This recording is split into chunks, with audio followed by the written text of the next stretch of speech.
Lucknow commissionerate police की मुस्तैदी पर खड़े हुए सवाल। महिला और उसकी 4 वर्षीय बेटी के अपहरण की सूचना।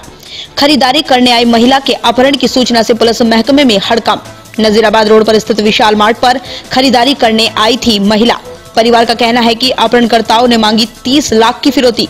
महिला के ही व्हाट्सएप के जरिए अपहरणकर्ता मांग रहे हैं फिरौती की रकम। बालागंज से नंद के साथ मार्केटिंग करने गई थी महिला। पीड़ित परिवार ने दर्ज कराई गुमशुदगी की रिपोर्ट। सीसीटीवी में रिक्शे में अपनी बच्ची के साथ जाती देखी गई महिला। कई घंटे बीत जाने के बाद भी लखनऊ की हाईटेक कमिश्नरेट पुलिस के हाथ खाली। थाना कैसरबाग अंतर्गत नजीराबाद इलाके का है मामला। आई दिख रही? क्या मामला था जो आज आप लोग थाने पे आई हैं?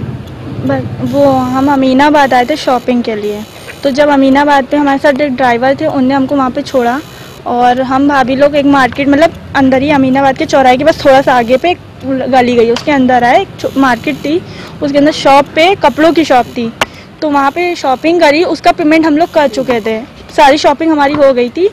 उसके बाद मतलब उन्हें भूख लगी हुई थी, तो उन्हें खाने तो अच्छे रेस्टोरेंट जाना था, तो हमने कहा ठीक है, तो हमने कहा रुकी चलिए पैसे निकाल लेते हैं, जो पापा ने मतलब कहा था तो पैसे निकाल लेते, तो आके फिर हम लोग रेस्टोरेंट चलते। तो उन्होंने बोला कि नहीं मेरे सर में दर्द हो रही है, चक्कर आ रहा है, और बेटियाँ भी परेशान कर रही है, उनके साथ 2 साल की छोटी बेटी भी थी, वो परेशान कर रही, तुम जाओ फटाक से पैसे निकाल के आ जाओ। तो मतलब हम लोग गए होंगे, मतलब पैदल थे, 5-10 मिनट का तो होएगा रोड रास्ता थी, तो 1 मिनट में पैसे निकाल के हम लोग वहाँ से 5-10 मिनट जो भी लगे हो, मतलब जब हमने टाइम देखा था तो 4:15 हो रहा था जब हम लोग आ रहे थे वापस पैसे निकाल के।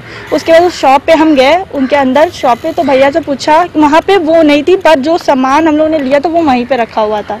तो पूछा भैया कि यहाँ पे एक लेडी थी वो जो बैठी हुई थी, वो कहाँ के, उनका बच्चा बहुत रो रहा था, तो वो बाहर गई हैं, और उसके बाद हमने नहीं देखा कहाँ हो गई हैं।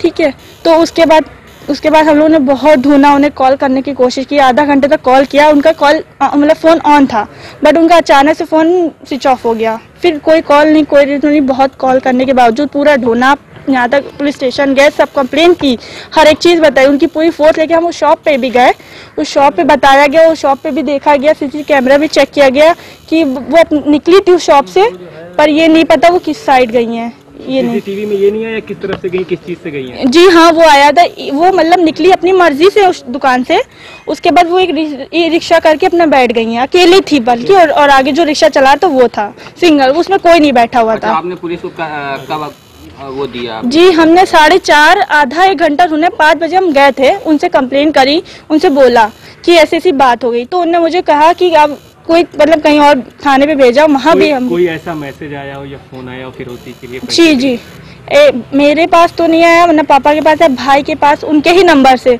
उनको पहले कॉल गई है, जिनकी बीवी का अपहरण। जी उनकी उनके वाइफ के नंबर से ही उनको कॉल गया है, और वो रो रही थी भाभी, और वो ने ये भी बोला कि हमको पता नहीं, हम इनको नहीं जानते, ये हमको उठा के लाए यहाँ पे, वो रो रही थी। फिर अचानक से उनका फोन स्विच ऑफ हो गया, फिर उसके बाद मैसेज आया, उसने 30 लाख मांगे हैं। 30 लाख रुपए फिरौती की जी मांगी है, भाभी का और जो उनके मुन्नी थी छोटी उनका जी भारत न्यूज से क्राइम ब्यूरो लखनऊ मोहित कुमार की रिपोर्ट।